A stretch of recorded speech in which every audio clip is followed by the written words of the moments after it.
Thank you very much for your presentation. As just said, the NAFIL Council has published a report concerning the intervention of the brain. My comments and my question will be based on this report and not directly on his talk, because I had thought that it was preferable to prepare them in advance. Since I am not good at improvisations, as we say in French, I have l'esprit d'escalier. Before coming to the heart of the topic, I should like to stress the novelty of the ethical approach taken in the report. Usually and traditionally, at least since the 70s, bioethical questions are analyzed with the help of principles, 3 or 4: respect for autonomy, non-maleficence, beneficence, and justice. Sometimes, in an almost mechanical way, we call this principlism a mild derogatory term. And these principles are not absent in the report, but they are not the only ethical tools offered and are arranged differently. Chapter 4 of the report, Ethical Framework, highlights 3 items: foundational principles, interests and virtues. Beneficence belongs to foundational principles with caution, whereas autonomy belongs to interest with safety, privacy, equity, and trust. You just have seen that. This framework is innovative, but not without ulterior motive or normative intent, as we will see. Before developing this point, I want to stress one important truth made in Chapter 5 of the report and concerning conflicts of interests. We read, I quote, "Financial interests are not the only possible source of conflicts of interest to which clinicians might be subject. They might equally have intellectual or reputational investment in gathering evidence through pursuing new and experimental applications of neurotechnologies." End of quotation. Too often, we disregard non-financial interests, but especially in the academic world, they are not the most important. Maybe. The lesson to draw from this observation goes well beyond neuroethics, as it is easy to see. Think of the debates concerning GMO. Ideological interests are powerful here for both camps. But what about the normative intent behind the new ethical framework? I think that it is particularly visible in the manner the relation between autonomy and beneficence is put forward. Beneficence is a foundational principle, autonomy an interest. As the report is about medicine and its ethics, this presentation could, at first sight, seem to be in order. Beneficence is the first norm for medicine, and it is a particularly important one for innovative treatments in the benefit of an organ that is crucial for our personal identity, but that could be endangered and the patient's health with it by the treatment. It is therefore not surprising that beneficence is coupled with caution. Moreover, intervening in the brain can have an impact on our autonomy. It can put it in jeopardy, but also restore it in whole or in part, as the report rightly claims. With brain diseases, patients' autonomy is even often doubtful. Therefore, it is not an easy matter to assess it. A good reason, it seems, to stress the principle of beneficence. A possible conflict between beneficence and autonomy is not characteristic of brain bad conditions, but it is here a particularly serious concern. A case for beneficence primacy is strong here, and the report seems to defend it. Nevertheless, I do not think that it is justified for the following reasons. The report describes autonomy in these terms. Personal autonomy is, I quote, "the capacity to act for reasons that we ourselves identify with and endorse." But this view, in my mind, this view of autonomy is too narrow and normatively insufficient.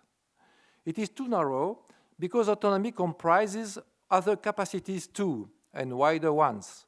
For instance, Ezekiel Emmanuel says, one of the fundamental moral attributes of a person is the capacity for self-determination or autonomy, the capacity to form, to pursue, and to revise a conception of the good life.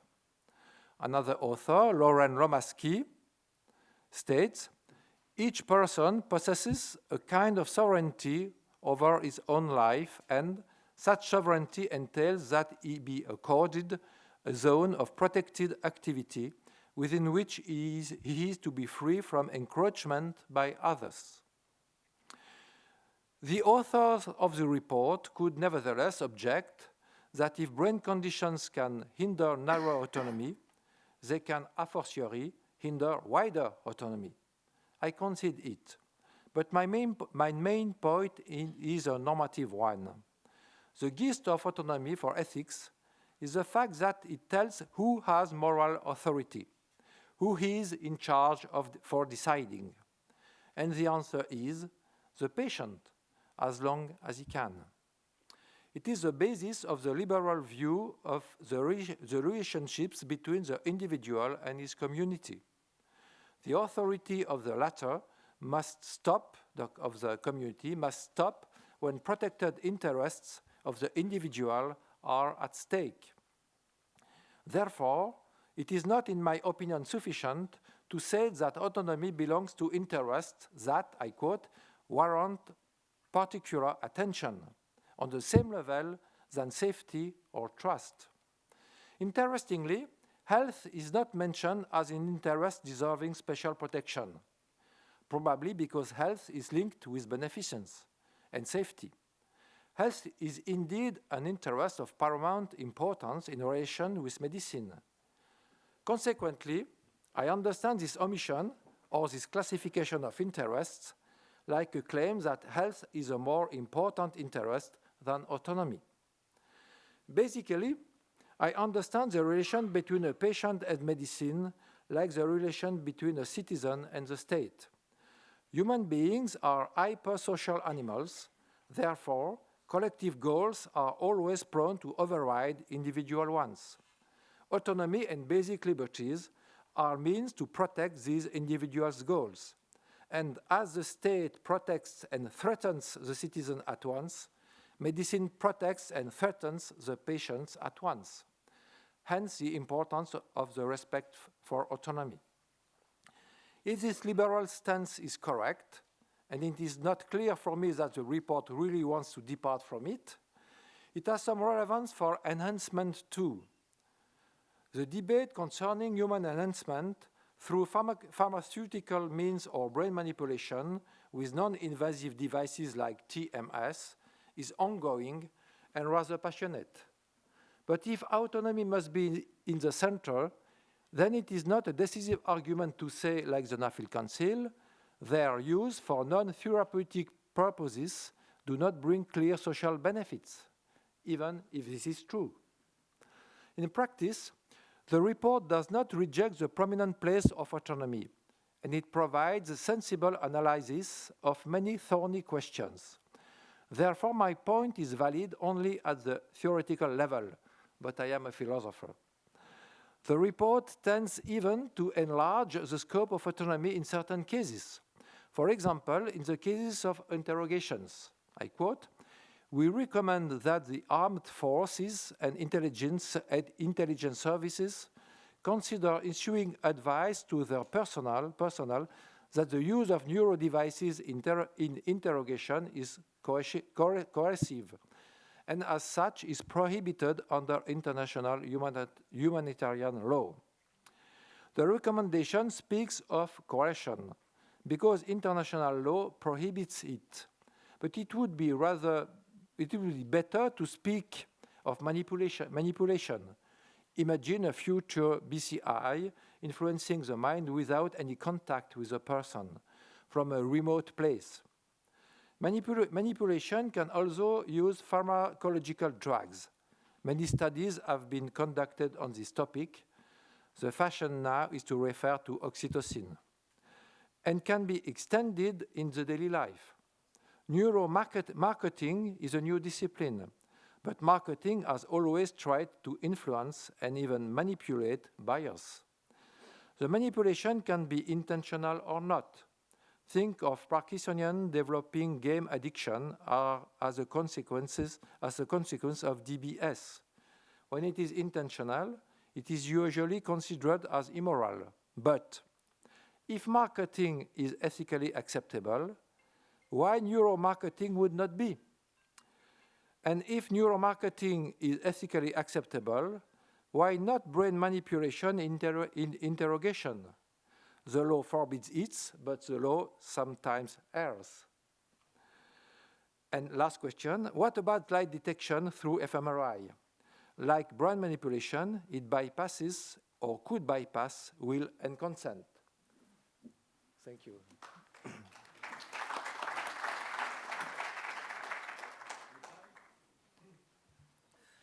Thank you.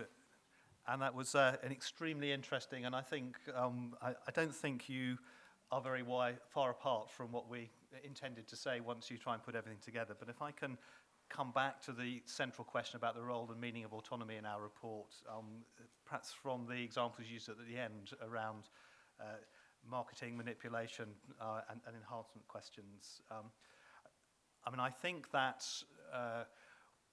we would agree that actually there's a continuity between these questions. If you do something invasive into the brain in the context of being uncertain how it works, there are some new issues there which are different from subliminal marketing because you're doing something that has physical contact. But they're mostly issues which are around safety and uncertainty about the impact. They're not particularly issues about the ethics of that sort of approach. I suspect we would have, if we did a report on military interrogation techniques, it would look very similar to making those sorts of connections. But what that is playing with is different ways in which we are concerned about autonomy. So the issues that come with manipulation and the issues, I think, that led us to have our earlier discussions about the challenge in relation to the idea of autonomy that brain technologies produce is the sense in which the very interventions might call into question whether we can trust the judgments that people make. This is not new to neurotechnological interventions. It's the same issue that comes when you seek to work on the concept of autonomy and how it works in the context of mental health. Do we think that people are autonomous individuals with particular blind spots or afflictions that their disease causes, or do they become different types of individuals that you need to treat differently? So we would grapple within our liberal framework in the UK between whether or not it's appropriate to administer compulsory treatment to someone in their own interests when they're saying they don't want it, or whether only legitimate to compulsorily treat people in the interest of third parties and public safety. And our challenge there is how we understand the connection between choices that people express and their sense of self-identity and autonomy in that sense. So I think what we were trying to balance in the report was a concern for our understanding of autonomy and what neuroscience led us to think in terms of whether or not this was genuinely the expression of an identity. And that aspect of autonomy in your first sort of categories, linking to the self and the ability to form your own life plans. And so the bit you quoted from us is tracking back to our concerns, anxieties about autonomy because of the fact the brain might call into question whether apparent choices are autonomously expressed. The issue around protection from an encroachment, we would not resile from that. We agree that that's important. It manifests itself, I think, in the report less explicitly linked to the concept of autonomy, but more clearly linked to the independent counselling recommendations and the supporting of people being able to make those choices. So we weren't trying to say it didn't matter what people did, as I realise that you said. So I think we're balancing with two rather different dimensions of why autonomy is important and how it should be respected. One which is attempting to deal with the problem of identity, and the other is attempting to with the restraint of power. But we wouldn't disagree that they were both significant and to be protected. We weren't trying to be illiberal, shall I say.